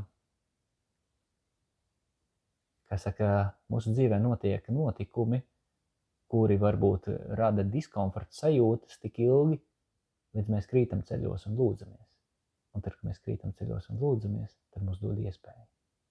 Bet kāpēc mūsu ego ir tik spēcīgs, ka mēs uzskatām, ka mums pienākās, tikmēr mūs vienkārši klapē, bet arī tā klapēšana ir tikai pozitīva izpausme. Jo ir dažādi skolotāji. Ir skolotāji, kur māca ar konfektēm, un ir skolotāji, kur māca ar pātagu. Bet viņi visi ir labi skolotāji. Viņi grib tikai to. Tajā brīdī, kad dušā ar to pātagu galīgi neliekās tā. Jā, bet visforšāk ir paskatīties pēc tam. Tad, kad tu esi pats tajā notikumā, un tad mums parasti ir notikumā esot tā iekšā no centra, ir parasti liekas, kad viss ir netaisni. Un kad tagad viss ir sazvērējušies vai vēl kaut ko tam līdzīgu. Bet tad, kad mēs paskatāmies uz to notikumu no ārpuses, varbūt pēc laika, tad mēs sakam paldies Dievam. Jo, ja nebūtu tā, tad būtu pilnīgi aplami.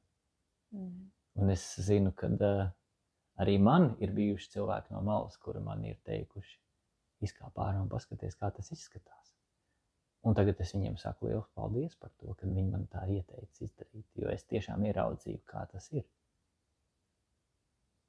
Jo esot iekšā, mēs esam daļa no tā. Jā, mums ir šīs te mantras, bet kā tu skaties uz to latvisko? Vai mēs varētu kaut kādu alternatīvu rast no latviešu pieejamajām tautas dziesmām, piemēram? Vai to varētu arī saukt par kaut kādu veidu mantru, piemēram, ja es visu laiku atkārtotu to vienu tautas dziesmu?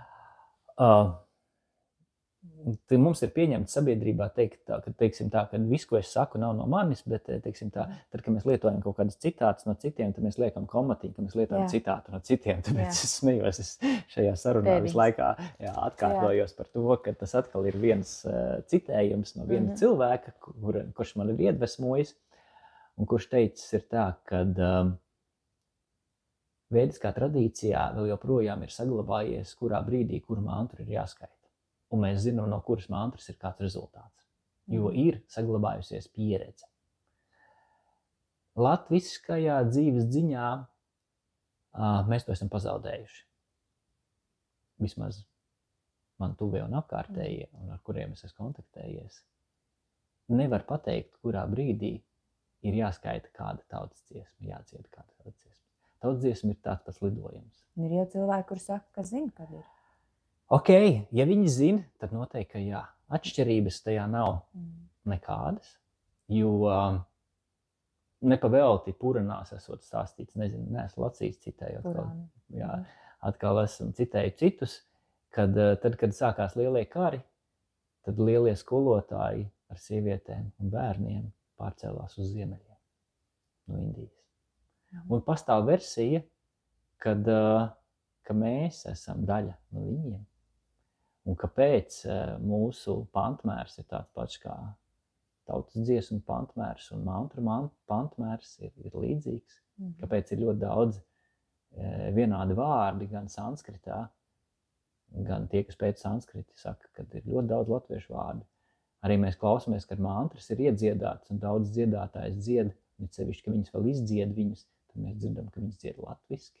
Viņas dzied sanskritā. Tā ir, es neesmu iedošu paklausīties pāris mantras, kad tu klausies un kad tu dzirdi perfekti, kad tu latviski dzied. Un tas ir viena no versijām. Un, protams, šitie te valodu pētnieki, kuri tur pēta tās valodas, viņi saka, ka latviešu un lietuviešu valoda ir vienīgās valodas, kuras ir cēlušās no sanskrita zara, kuras vēl eksistē dzīves uz pasaules. Un, ja mēs paņemam to, kad arī saka, kad latviešiem pat izloksne un izruna esot daudz perfektāka kā tiem cilvēkiem, kas runā angļu vai franču valodā par tēmu sanskrits. Pēc, ka mēs spējam, mums ir savi ešeņi un visādi šņākoņi, kuri tur ir nepieciešami. Nu jā, tā kā es teiktu, ka tas ir noteikti pirmsākumos viens un tas pats. Ja mēs zinām, kurā brīdī ko lietot, bet šeit es domāju, ka ir svarīgi tā sekvence, tā ir tas reizes. Nu tās, nezinu, es smējos, kad man katra mašīna, ar ko es nobraucu vidēji 500 000, tā ir mana piepildījusi. Tad katra mantra, kur ja vienkārši ir nobraukta čiča. Kur es noskaitu 500,000 reizes. Tā ir man ir piepildījusi. Okay. Bet vienkārši, kāpēc es tev par to saku, jo labi, tu saki, ka mēs kā latvieši nākam no Indijas puses. Tā stāsta, jā. Jā, to es arī esmu dzirdējusi, bet tā kā mums te tagad ir mūsu latviešu valoda un mēs dzīvojam šeit Latvijā, tad tas, ko ir cilvēku grupa, kurā uzskata, ka ja mēs te esam piedzimuši, mēs te esam dzīvojuši, tad tā mūsu valoda, mūsu valodā izteiktie vārdi un šeit radušajās tās tautas dziesmas ir daudz spēcīgāks un stiprāks un tieši strādās ātrāk nekā citas kultūras ienestās. Es to vairāk attiecinātu uz pārtiku, jo ideālā versijā ir ēst to pārtiku, kas ir augusi tajā zemē, tur, kur mēs dzīvojam. Tas nozīmē, ka ziemā mēs ēdam kartupeļus kā postēmus. Tā. Ne tikai, teiksim tā, bet jo, teiksim, tā filozofija ir tāda, ka tad, kad mēs staigājam ar kājām pa zemi, tad mūsu sviedriem tiek nodot message par to, kāda veida labumiem ir jābūt tajā pārtikā, kas izaug mūsu zemē. Protams, naturālā saimniecībā tas ir izteiktāk, bet ne tikai naturālā saimniecībā, jo nav jau robežas. Jo, protams, mēs esam pirmkārtām mēs paši, tad ir mūsu ģimene, tad ir mūsu kaut kāda kopiena, tad ir mūsu pilsēta, tad ir mūsu rajons, tad ir mūsu valsts, tad ir kontinents, tad ir visa pasaule. Jebkurā gadījumā tas viss vienalga ir saistīts. Mēs cilvēki bieži mēģinām sevi identitēt ar kaut kādu nacionalitāti, valodu. Protams, ir katram cilvēkam, katram rasei ir jādzīvo savos platuma grādos, jo viņa ķermeņa krāsa ir tam pielāgojusies, viņa runas veids tam ir pielāgojies, viņa, maņas tam ir pielāgojušās. Un tā kā šodien patīk cilvēkiem vazāties apkārt pa pasauli, no tāda karmiskā viedokļa tā ir sliktas karmas izpausme. Ja pēc būtības mums vajadzētu nodzīvot tur, kur mēs esam piedzimuši. Ja mēs tur piedzimam, tad tā ir pareizā vieta, kur mums ir jābūt. No malas nevienmēr izskatās, ka slikta karma, kā cilvēki liek Maldīvas un Balī, un nemaz neizskatās, ka viņam slikti iet, bet tas ir tas, ko mēs redzam. Jā, viņi dzen prom no mājām. Jā. Viņi nevar būt mājās. Un ja cilvēks nevar būt mājās, viņš nevar būt laimīgs. Un man ļoti patīkās meiteņu. Un, protams, es nezinu, tā kā man vairāk mija darbojas tantriskos procesos ar sievietēm, tad parasti sievietes, tad, kad viņas pirmo reizi sasniedz savu svētlaimi, tad visām ir viens teikums. Es biju mājās. Es biju mājās. Es sajūtu mājas sajūtu. Un es nezinu, ko viņas tur sajūt. Es nezinu, kur viņas bija. Bet ja man ir entās šaktī, sieviešu kāds pārstāvs pēc tantriska procesa, pēc tantriskas meditācijas pasaka, ka viņi ir bijusi mājās, tad mājas ir svētlaimes sajūta. Un nevienmēr tas, kas ir populāri, ir labākais priekš mums. Un ir fantastiski arī savreiz kaut kur aizceļot. Bet vienmēr jāatcerās to, ka tas ir kā darbs. Un arī tu pat ļoti labi zini, ka pēc laba ceļojuma gribās labi atpūsties. Jā. Jo neuzskatīsim, ka mēs bieži uzskatām, ka ceļojums tā ir atpūta. Tas ir smags darbs. Nē, es vispār, man pēdējos gados ir paveicies būt vairāk, ko es kādreiz šausmīgi alku, protams, ir paveicies būt vairāk pa pasauli, bišķi pabraukt un paskatīties. Un es katru reizi atbildot uz Latviju, es vienkārši jūtu, kā mājas, es jūtu, kā tās kājas ieaug zemē un seju un tā stabili. Pēc būtības mēs jau vienalga esam kosmopolīti. Un mēs dzīvojam, protams, savā burbulī, savā latviskajā burbulī. Teiksim, manā burbulī, latviskā burbulī vēl jau daudz ir ikdienā skaistumkopšanā darbojos.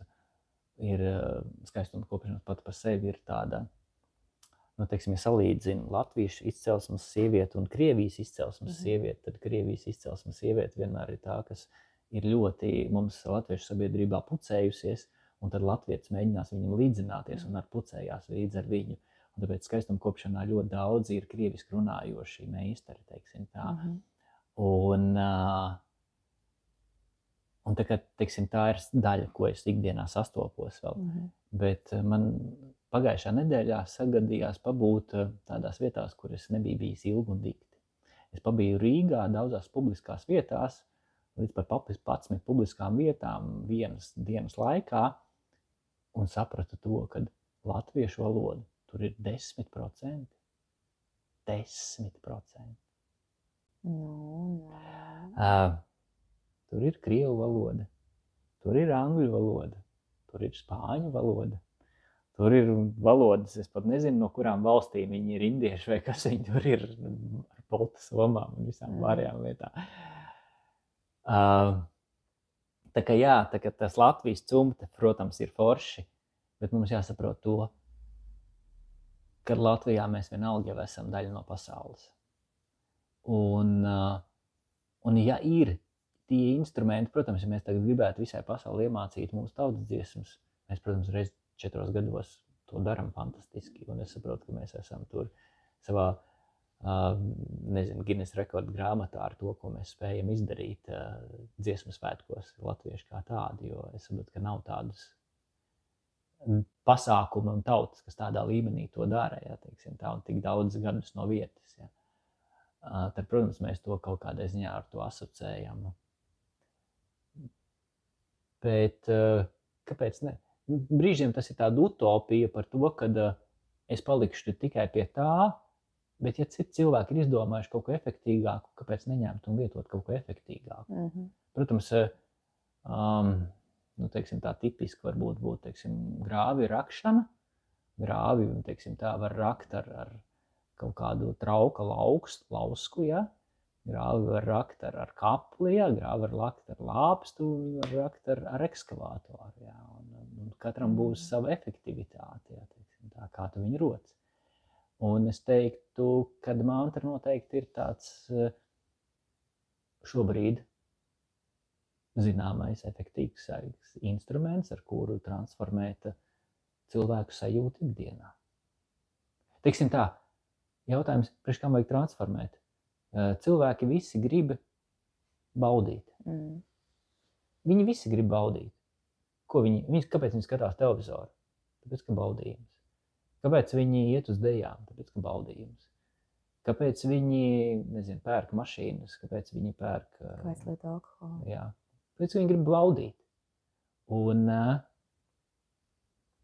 šeit tev ir instruments, kas pēc būtības nosacīt nemaksā naudu, kuru tu vienmēr var nesāt līdzā, kuru tev nevajag speciālu somu, lai tu nest viņu līdzi, tev nevajag viņu vest ar ķerru, un tas ir instruments, kas dzīvo tevī un kur tu vari izmantot attiecīgās dzīves situācijās, kad mēs gribam kaut ko pastiprināt, neutralizēt, harmonizēt, baudīt. Teiksim tā, arī kaut vai es savā ziņā esmu diezgan arī tehnisks. Man pirmā nodarbošanās tāda tehniskā bija, es skrūvēju motociklus. Un es esmu mehāniķis pēc savas vienas no būtībām arī. Un kadreiz, kad tev gadās, ka tu nevar uzskrūvēt kādu skrūvi, nevar uztrāpīt kādu uzgriezni, tur, kur viņam jābūt, tad arī mantra nāk palīgā. Un tu paskaiti ganešu mantru, un tu viņu uztrāpi un uzskrūvē. Es vienkārši par to, kad atvērt cilvēkiem sajūtas par to, kur tu viņu var lietot. Ka tas nav tagad saģērbties oranžā paltrakā, apsēsties lotosā un mantrot. Nē. Tu mantro savā ikdienā tur, kur tas tev ir nepieciešams. Ok. Paldies, šis bija ļoti plašs par mantrām un ļoti interesanti, izglītojoši. Jo manuprāt, vēl vērtīgāk, protams, būtu zināt, kur tad es varu noskaidrot, kuru mantru man vajag skaitīt. Tu minēji Ganešu, tu minēji Šivas mantru, bet ir varbūt kaut kur, vai pie tevis var vērsties, ja, piemēram, gribas zināt, Kurā jau tad man skaitīt īsti? Un kā tas ir Īstā mantra pie mums katram atnāk. Tad, kad mēs sākam, kā saka, likt savu uzmanību tajā virzienā, tad īstā mantra pie mums atnāk. Man ir bijušas man pašam un arī apkārtiem cilvēkiem ir ļoti bieži mantra atnāk sapnī. Un man ir bijis tā, ka es no rīta pieceļos, apsēžos, ieguglēju to frāzi, ko es atceros, un es atrodu to mantru. Tās ir, man liekas, kad pašas patiesākās mantras, kas varētu būt, kas vispār atnāk. Es teiktu tā. Pašas dziļākās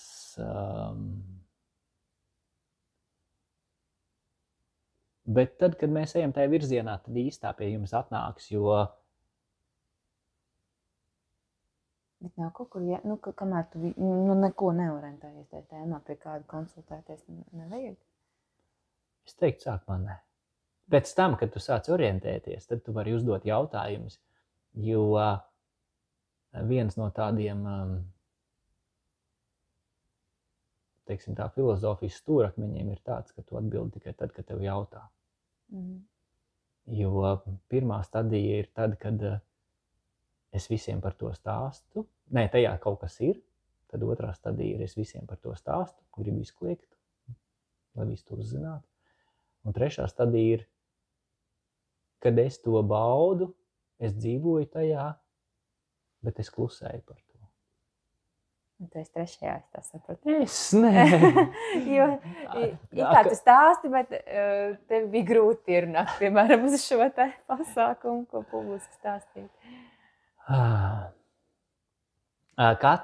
Mums ir daudz dažādi procesi, un dažādos procesos mēs katrā no procesiem esam savā stadijā. Okay. Un vienā stadijā noteikti mēs esam vienā procesā, otrā un trešajā. Un ar laiku ir tā, ka daudzas lietas tev liekas pašas par sevi saprotamas, un tu vienkārši jau beidzi par viņām tā kā runāt. Bet tev liekas, ka zāle ir zaļa. Un tev liekas, ka visi to jau saprot. Nu jā, un ka visi to jau saprot. Ka, ja Mauriņš, lai būtu skaists, viņš divreiz nedēļā ir jāpļauj.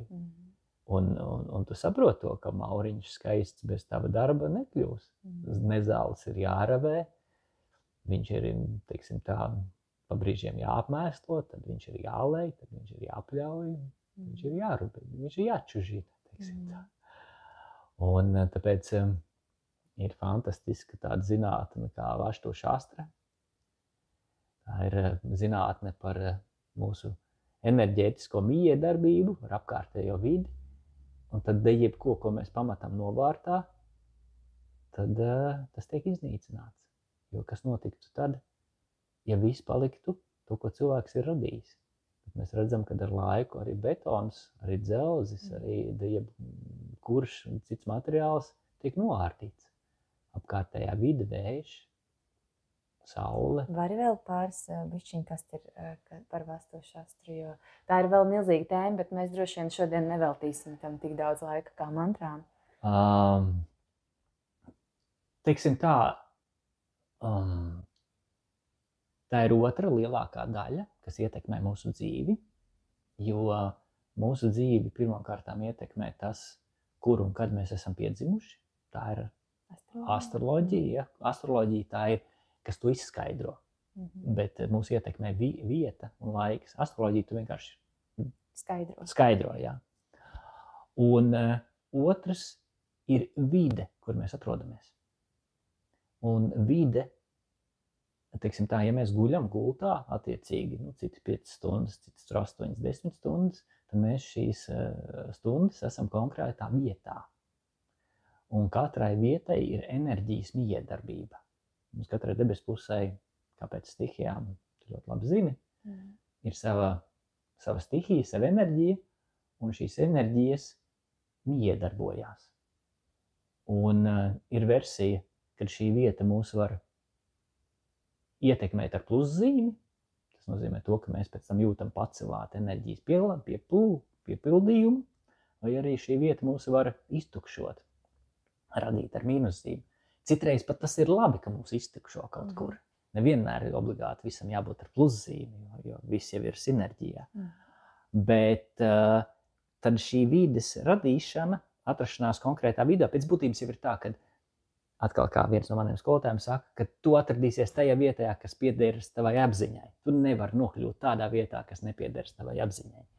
Un ja tam cilvēkam būs tajā dzīves vietā logu uz vienas puses, viņš var nomainīt pilsētu, viņš var nomainīt telpu, citu dzīvokli, citu māju, bet tie logi būs uz to pašu pusi, jo tā ir viņa apziņa.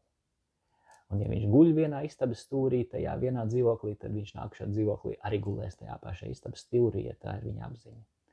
Bet ja tu pārzini to, kā miedarbojās šīs lietas, tad tu nosacīti var sākt manipulēt ar savu telpu, un ja tu vēlies, teiksim tā, ir istabas stūris, kurā guļot, teiksim, svars pieaug, un ir istabas stūris. Kurējais tas ir? Istabas stūris, kurā guļot, tas svars krītās. Tas ir svarīgi zināt, kurējā stūrī svars pieaug. Šeit ir atkal atbildi katram konkrētam cilvēkam, tas konkrēts stūris, bet ja tā ļoti, teiksim tā, tad ziemeļa austrumi ir ūdens, dienvidu austrumi ir uguns, dienvidu rietumi ir zeme, un ziemeļrietumi ir vējš. Un tad mēs slēdzam iekšā loģisko domāšanu, kas notiek zemē un kas notiek ugunī. Ugunī sadeg. Nu jā. Tad tur jāguļ, jā? Nu jā. Tas bija ziemeļa. Dienvidu austrumos. Dienvidu austrumos ir uguns. Mēs tagad sēžam, tur ir dienvidu austrumi. Mēs sēžam dienvidu rietumu stūrī. Tad tur man jāguļ tad. Vai manā guļamistabā tajā stūrī man jāguļ? Tur vēl ir nianses, teiksim, tas nav tik vienkārši, jā, teiksim, bet lielos vilcienos tās ir lietas, ar kurām, un kas notiek ugunī pirmkārt, protams, transformējās mūsu ķermenis, ja? Tas, ko mēs ēdam, transformējās mūsu sajūtas, ko mēs esam uzkrājuši, transformējās mūsu apziņa. Uguns ir transformācija, tā ir pārveidošanās, un ja mēs gribam transformēties, tad mēs esam ugunī. Ja mēs gribam šajā vietā ilgi neatrasties, tad mēs ejam vējā. Tad, kad mums atnāk ciemiņi, tad tos mēs noliekam gulēt vējā, lai viņi ilgi pie mums nedzīvo. Neskatoties, kā mēs priecājamies, ka kāds pie mums atbrauc ciemos, mums vienalga ir viens mirklis, ka mēs gribam savu privāto telpu un viņi noķers projām. Un tad, kad mēs gribam stabilitāti, mēs gribam kafas došu, tad, protams, mums ir zemes stūris, kurā mēs esam. Vai mēs gribam izaugsmi, tad mums ir ūdens stūris. Nu, nevis pats stūris, bet daļa, teiksim, tā telpas daļa lielos vilcienos. Un tā ir vēl viena, nepavelti, senajos traktātos ir tāds svētā trīsvienība. Ir mantra, jantra un tantra. Mantra ir vibrācija, jantra ir forma, kur mēs esam, un tantra ir būt tajā. Tāpēc mēs mantrojam, mēs veicam dažādas ģeometriskas figūras, telpas, procesus savā ikdienā, un tad mēs izšķīstam tajā un esam svētlaimes pamatprincipā. Un pie tantras var nonākt uguns rituālā. Mēs mantrojam, atmetam nosacīts sliktos ieradumus, un tantra pati ienāk tavā dzīvē. Mantra, jantra, tantra. Mēs varam apzināt uz to iet, bet tas var notikt arī neapzināti. Manā gadījumā ar mani tas notika neapzināti. Es negāju uz to, es nekad mūžā to neesmu meklējis, un es nekad mūžā uz to neesmu tiecies. Bet mani aizveda tur, jo tas laikam bija mana apziņa. Paldies, ka klausījāties! Šis bija podcasts Astrālās sarunas ar Šantī. Piesakojiet mums Spotify un YouTube platformās, lai nepalaistu garām jaunākos raidījumus, kā arī apmeklējiet manu mājaslapu sintiedanse.lv un seko Instagram kontam Sintīja Danse Fitness, kur varat uzzināt vairāk par nodarbībām, ko piedāvāju klātienē un tiešsaistē. vingrošana, stiepšanās, balets un meditācija, un arī citas. Podkāsts tapis sadarbībā ar producēšanas kompāniju podmedia.lv.